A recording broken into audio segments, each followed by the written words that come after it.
Welcome to our series, Dyin, Cryin, and Lyin on Two Luckies, the podcast. This is a series where we rewatch Little House on the Prairie, a show that we loved when we were kids, and we give our perspective on it as adults. As adults, and I must say, watching it as an adult has been very different. It's been extremely different, and we found out that their plots tend to have three main categories. They are either dying, They're crying, or they are lying. Lyin.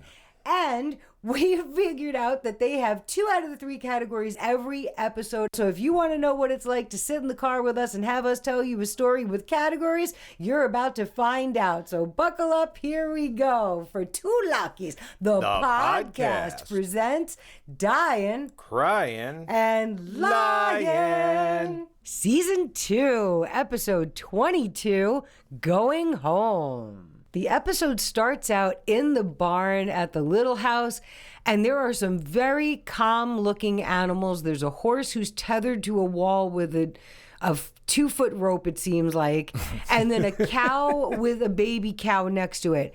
And somehow these animals are extraordinarily calm, and then all of a sudden, well, you said it was a window. I thought it looked like a door. Something opens up. Yeah, it was a window covering just blew open, and you can see there's winds howling outside, and then all of a sudden you got the whee from Right, the they like horses. to make the horses make that upset sound on the show.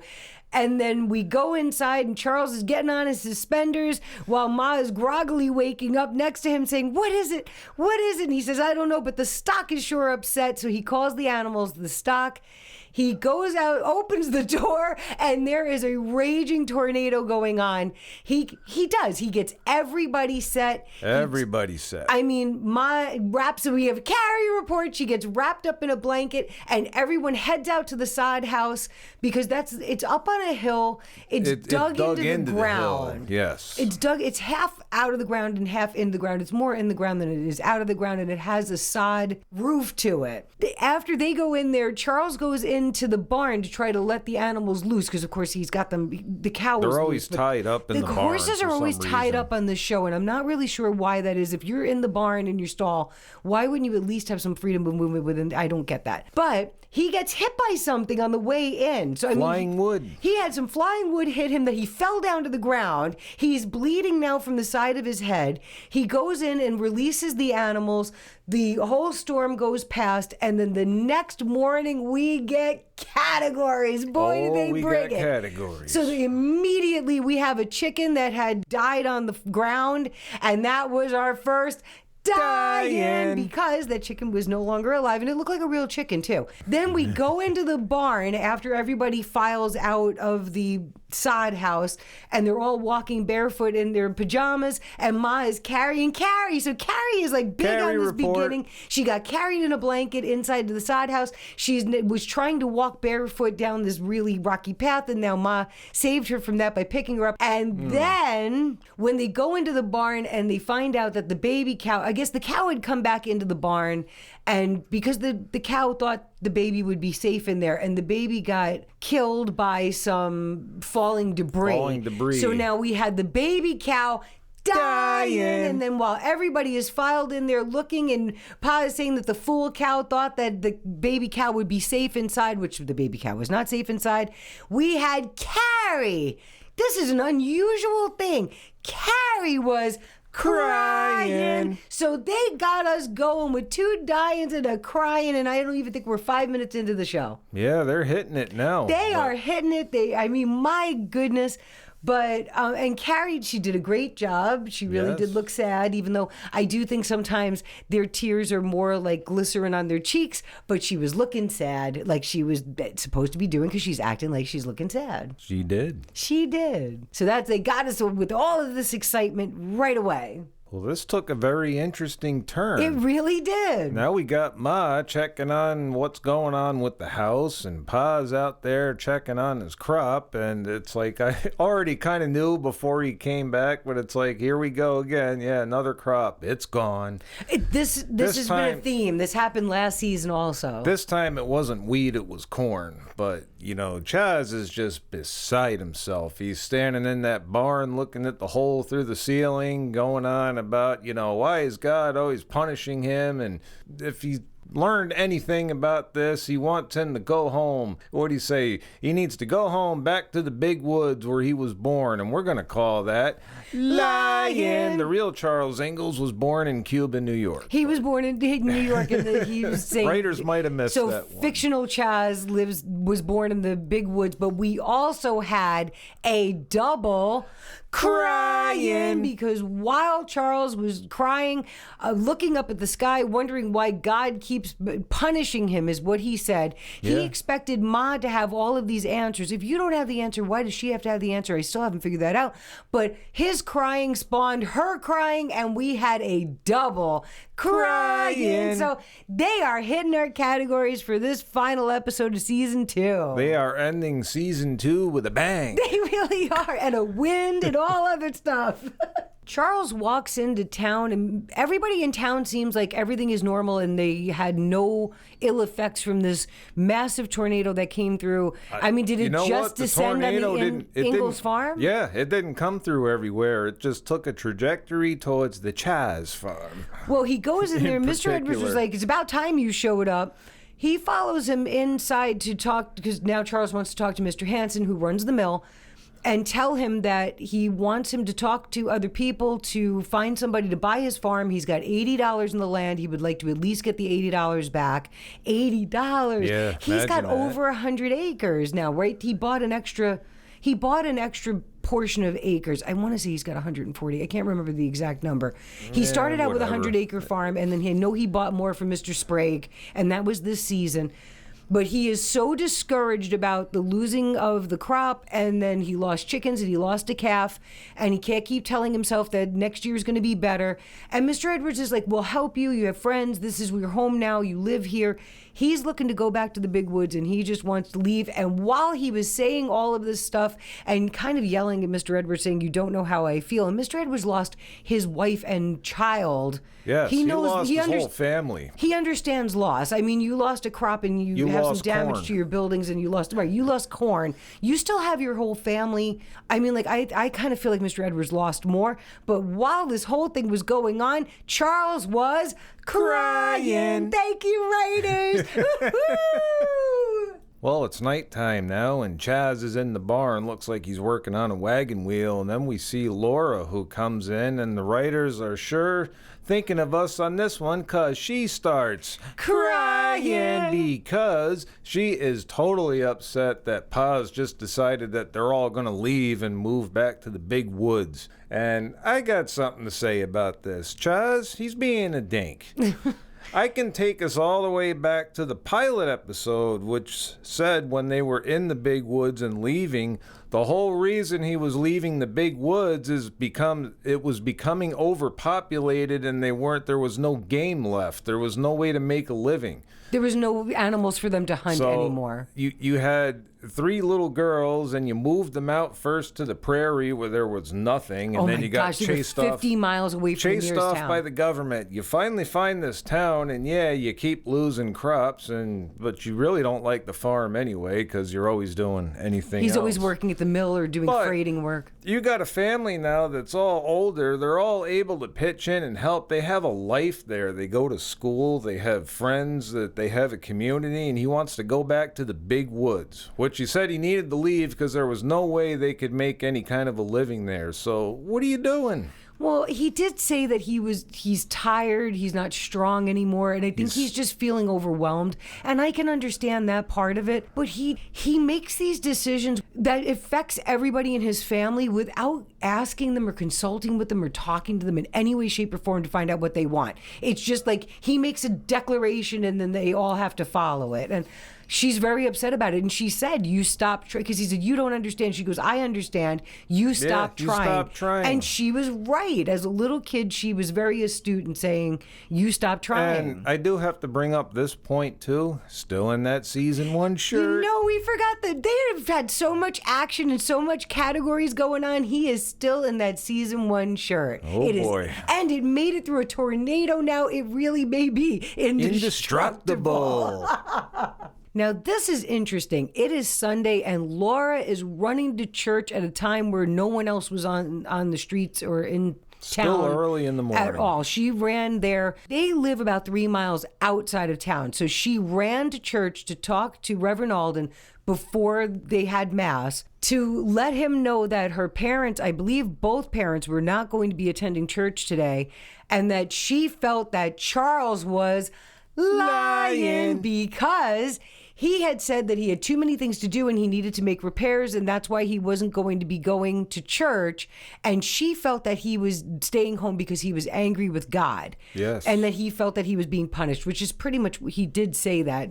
It's interesting that she knew that because he said that to Ma. He didn't say that with any of the children around. They end up praying over it, and then an elderly couple shows up in a wagon at the little house on Sunday because they heard from Mr. Hansen that this property was for sale. Now, Mr. and Mrs. Sims. I feel like this is an incredible coincidence that the writers gave us here. These people lived on this particular piece of property many years ago and also had a tornado that took out their crop, which made them leave Walnut Grove so they could go someplace else. And now they are returning back to Walnut Grove to find that the farm that they had abandoned years or, sold years ago is now back up for sale. And they actually said that Charles's buildings didn't fare as well as their buildings did, which was a little interesting.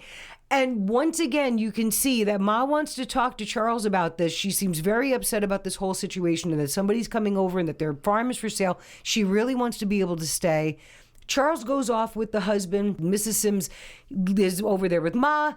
And you can see that Ma is trying to follow after Charles and try to say something, but he just walks off and says, "Oh, sure." And he goes off with the husband from this other couple that just showed up. Can you consider the feelings of the other people that you're in your family somewhere, Charles? He's not thinking of anybody or anything except himself, really. Well, That's what I it understand. seems like. I get it. My question about the whole thing, Mr. and Mrs. Sims, how old would you say they look? They look like they are late 70s, early 80s. They look like they are way past the I farm for a living age. Yeah, exactly. This is, they're more on the, sipping some lemonade on the porch in a rocking chair kind of age. At that age, I would want to be doing that instead of farming. Is a lot of physical activity, but And I was also wondering, too, that was their first farm. When Chaz bought that land, the only thing there was that little sod house. Does that mean they lived in the sod house? No, there was a barn. He bought it with the barn and the sod house, and he built the house that they lived in. Right. But it actually did have the barn on the property when he bought it. My point is, where did those people live? Maybe it was long enough ago that it disintegrated. I don't know. Maybe the tornado took it down. I'm not really sure, but they even mentioned about how much of a coincidence it is that this property is now available just as they're coming back into town after the reason why they left is the same reason why it's up for sale now. One thing is for sure, they are definitely hitting the categories They are today. hitting our categories today. They are bringing it for the finale of season 2. Thank you, writers. You remembered us. Woo. Woohoo! So Pa's walking with Mr. Sims up this hill, and Mr. Sims is telling him all the stories about this big tree that they're staring at and how it's majestic and speaks to the winds. And he missed the this earth. property. He loves this place. So he says, yeah, he's willing to meet Chaz on his price on the land on one condition. There's repair work that needs to be done, roof, windows, shouldn't take that long. And it was pretty much agreed to that this guy is going to supply the materials needed if Chaz does all the work, and once the work is done, then they'll sign the papers for them to buy. And Well, he framed it as you're helping me, but we know that Charles is going to be doing the lion's share of the work. So it's like, okay, go ahead, don't talk to anybody about that. And then we skip over, and the kids are heading to school, and they meet up with Edward's kids. Now, they didn't see him in church. And, is it true you're leaving? Yeah, by the end of the week. And then we see something that we have never seen before. This was a first. John Jr. with Mary, and John Jr. says to her, let's not go to school today. What do? They turn around and run away up the hill. They run away up a hill. When have you known Mary to ditch out on school? Never. And while she turned around and I was looking at what looked like a plastic clip holding her hair back, they ran up the hill holding hands and they ditched school. Like, I never expected Mary is very much about following the rules and doing what she's supposed to do and staying within the lines. And here she is holding hands with her somewhat crush. They kind of have a crush on each other, but they haven't gone anywhere with it. He reads her poetry and then convinces her that he says he loves her, and the only way to find out if you love somebody, because she wasn't sure, is to kiss them. And then they do this little peck on the lips. I mean, she barely touched his lips with her lips, and she ran away. And I think he said he was sorry, and she turns around with the wind whipping her clothes around. Was she in a wind? And says, I love you, John Jr. And then she runs away and he looks at her misty-eyed, and that was almost a Cryin, but not exactly a Cryin. But she does think she's going to be leaving Walnut Grove. They're thinking by the end of the week. And this Mr. Sims was somehow very confident about the fact that he was going to be able to provide all of these supplies and have them there by tomorrow, at a time where things took weeks and months to ship. So whatever they need Unless must he was be getting nearby. it all from Mr. Hansen. I don't know, but glass was very hard to come by back then, and Mr. Hansen had glass too on top of the lumber. He was only a lumber mill. I just found it very interesting, and they are staying in a hotel. That's older couple. They're staying in a hotel while all the repairs are being done on the farm, while they're waiting to purchase it. They're certainly ramping this one up, aren't they? They started off with a lot going. It's been a lot going on. So Mr. and Mrs. Sims are getting ready to go to bed, and Mrs. Sims is rubbing liniment on her husband's shoulders because he worked very hard doing the repairs. So he did actually help Charles do the repairs on the property. Yeah. But he worked hard enough that he was very sore before going to bed. We find out that it was been 40 years since they settled initially in Walnut Grove. And you did the calculation. Yeah, that would have been 1836. So they settled in 1836, which is amazing. They're talking about how it would be a second honeymoon and all this stuff. And as her husband falls asleep, she looks very doubtful, Mrs. Sims, that this is going to go in the direction that he thinks it's going to be, like a second honeymoon. And he had carried her over the threshold the last time, and she said you should skip that part because he was just sore from doing repairs, let alone carrying a whole human being over the threshold. Again, what threshold? There was no house on the land when they bought it. Well, the thing is, in 40 years back then, I'm sure some kind of whatever structure they had, especially if they had a tornado, might have been knocked down. Or, weather gets... maybe the house left in the tornado. Well, they didn't have treated wood back then. They didn't have chemically treated wood. I know there were different ways that they could do things for wood to keep the termites out of it. The termites could have just eaten the thing if it was 40 years old at that point. Then we go up into the loft, and Laura and Mary are talking about the whole thing with John Jr. and the kissing and the missing school. And Laura, true to form again, makes me laugh every time she goes, yuck. She thinks it's yucky. She thinks it's yucky that they were kissing. She's surprised about this whole thing, but she agreed to keep it quiet from Ma and Pa and keep it quiet from everybody, to keep a secret that there was this kissing going on, that there was I love yous that were spread about, and that she missed Mary school. missed school. I think that's the bigger issue here. She missed school. Nothing else really happened that was so terrible. Gosh, this was such a small kiss. It was really kind of inconsequential. She was over there going, yuck. So thank you, Laura. We needed that because that was funny. I appreciated it.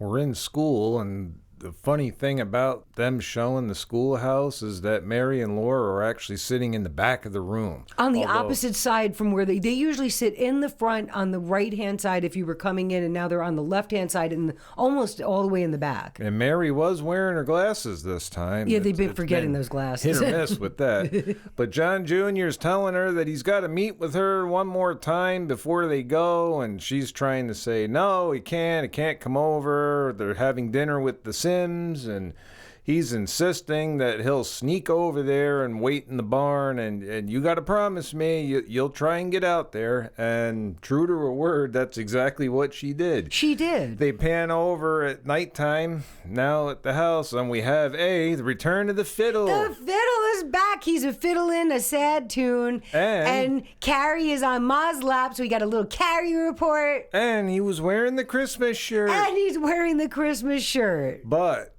very tense inside the house. He's asking for another song. Mr. Sims says, oh, let's ask Laura. And Laura, I can't think of any. I better be off to bed. And she just went to bed without asking to be excused, which is an unusual thing for the show. And that's when Mary just ducked out and said, yeah, can I be excused? And just goes outside and is it Mary, don't you want a lantern? No. No, and then, I mean, she just went outside. They didn't tell us anything about that. But Mr. Sims went up to go talk to Laura. He climbed up that ladder up to the loft to go talk to her. They have no walls. So they only have exterior walls. There were no interior walls. So I feel like everybody downstairs heard the whole conversation. But Laura did not pray to God before she went to bed, because when she prayed with Reverend Alden, she prayed for Pa to have strength and came home to Mr. and Mrs. Sims buying their farm, and now they're leaving. So she felt that God had not answered her prayer, but Mr. Sims called her out on it. He called her out on a Lyin, because he said, you said that you were praying for your father to have strength, but what you were really praying for was to be able to remain living here. And then you came home and felt that God wasn't answering your prayer. And God doesn't mind you asking for things for yourself, but he doesn't like you pretending that you're asking for something for somebody else when you're really asking for something for yourself. But they had this whole conversation. This man has been very kind. I mean, I think he's right. He's a nice guy. But they don't know him from a hole in the wall. No, they don't. And he's up there with their child, like at night. It's just kind of, I felt like that was a kind of strange situation. But really, I mean, the entire house is open. It's not like anything could be going on without them knowing about it. I'm sure they heard the entire whispered conversation. But he did convince Laura to start praying again to God and revise what she was praying for, to be a little more honest. Right, So, he was pretty much asking her to, to redo her Lyin and change it into something more honest, because she was trying to say that she was praying for Pa, but she really was praying for herself, and he called her on it. But then the next morning we paused over here, and Ma's got her basket of eggs. It looks like she's getting ready to go into town, and they told us absolutely nothing about what happened with Mary going out to the barn without a lantern at night. Guess it wasn't that big of a deal. But why even bother doing the whole thing in school? I don't know. I mean, like, you could have at least tied that thread. I think it was more of the show how the kids are really being defiant towards their parents. Yeah, they're not. They're really not happy with this whole decision. But for somebody to break the rules, and she did ask to be excused and just went outside in the dark with no lantern to go visit with her now boyfriend, I'm guessing. But I don't know. It was just strange. Well, it's morning time. It looks like it's Saturday. And Ma and the girls are all dressed up and ready to go. Carrie's all dressed up too. And they are going to the Edwards farm, I think, to have a last day together and say goodbye. Charles is in the season 1 shirt, still doing repairs. He skips going to visit his best friend in the world's farm before he's supposed to be signing the paperwork to leave the next day on Sunday. He's very self-absorbed. Yeah, there's a lot of Sunday activities too, which is unusual. Then we go to the Edwards farm, and Mary grabs John Jr.'s hand, and they go running into that barn now, and he proposes marriage. Now, we think she's about 11, and I want to say he's 14 or 15. And he says he proposes and then says it was stupid. She's like, it's not stupid, but she actually says something interesting. If we're meant to see each other again, and if this is meant to be a thing, then it'll happen. If not, then it won't. She was actually wiser than her years over there, which good for her. Go Mary. She still thinks she's in love with him. And then Charles, it's at night at the little house. He's sitting outside saying what a clear night it is, and he was thinking about when they first moved there, and how how much the kids have grown, and how he never expected to ever see Laura in a school. And we were thinking about Wisconsin, they must not have had schools there. I'm not really sure when they lived in the big woods. I think what he said was he'd never thought he'd see the day that Laura was sad to be leaving school. Oh, I thought he said something about being in school. Okay, so maybe I misinterpreted that. And he was wearing the Christmas shirt. He was wearing the Christmas shirt, and while he has tears in his eyes because he was crying, he's telling Ma, I've been selfish. I never even considered asking you. I haven't asked you anything about you, how you felt or your process or anything else. No. His entire family wants to stay in Walnut Grove. They have they have a life there, community and everything else. And they're talking now about finding some other property and starting over completely. And he tells her no complaints about dirt floors, which really I just wanted to hit him in the head with something at that point. But she agrees to it. And they run inside while they are crying. And Ma is laughing and crying to wake up the girls to let them know that they are going to be staying in Walnut Grove. And then we go to the hotel with Mr. and Mrs. Sims. And Mr. Sims is unable to sleep. He really has been taken by Laura. He likes her whole aspect of how she is. What he was saying was he feels that the Ingalls family is making the same mistake that they made 40 years ago. And both men, though, keep saying, well, what's done is done and there's no way to get around it. You haven't signed a paper yet. Anything yet. I think the biggest problem here is that Mr. Sims and Mr. and Mrs. Sims have now paid for supplies to do the repairs on a farm that they have yet to buy, even though they haven't filled out any paperwork. And Charles and family have zero way of reimbursing them for it. I think that's the biggest problem they're facing right now. But technically they could stay. Nothing has changed hands. And Mrs. Sims really isn't that interested. She said she'd live anywhere as long as they were together. So now we're going to find out what's happening. But it was a lot of little filler things that we've just kind of summed up for you.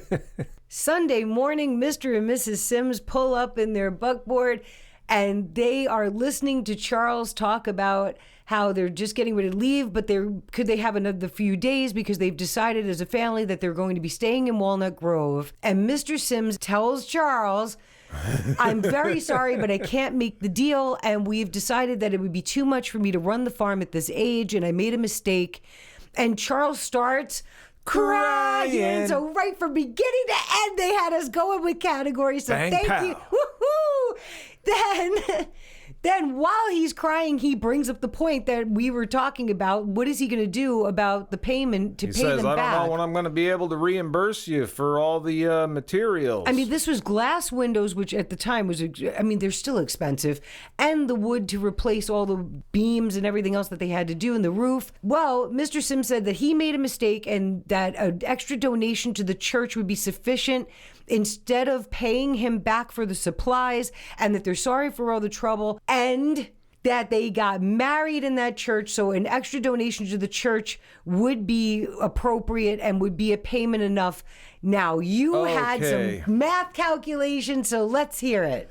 All right, so 40 years ago is when they settled on that farm and also when they took off, right? Well, and that they got would have married, been 1836, according to the math. Well, Lars founded this town in 1840. And if you go back to the episode with the church bell, it was the voice of Tinker Jones. Yes, we love that season episode. 1. A very honest episode. Anyway, when they were talking about the donation to get the church bell, somebody stood up in there and said, we, the townspeople, built that church. They all made a collection, and they all came through to do the labor. They didn't have townspeople until after Lars Hansen had the mill available to give everybody founded wood. This town, right? So the fact that they said that they were married in the church, we're going to call that Lyin. Nobody was there for that. So well, and interestingly enough, you. wasn't it the last episode where that soldier came back from the war and he said 12 years ago there wasn't anything here? Right. So like there wasn't anything here, but 40 years ago there was a whole town with a church and everything else. Like, make up your mind. But they were a nice old couple, and I think Chaz was still wearing the Christmas shirt that morning because he was hoping for a Christmas miracle. And he got it, too. He got it, and everybody got to stay. And for an episode where he said he was going home, he found out that he was home the whole time. He was there the whole time. And I got to say, the writers brought it out for that season finale. We had all 3 categories. We did. We had the trifecta. Trifecta. So be sure to tune in for our next episode is going to be the season 2 recap. The season 2 recap. I cannot believe that we are at the end of season 2 already. End of season 2.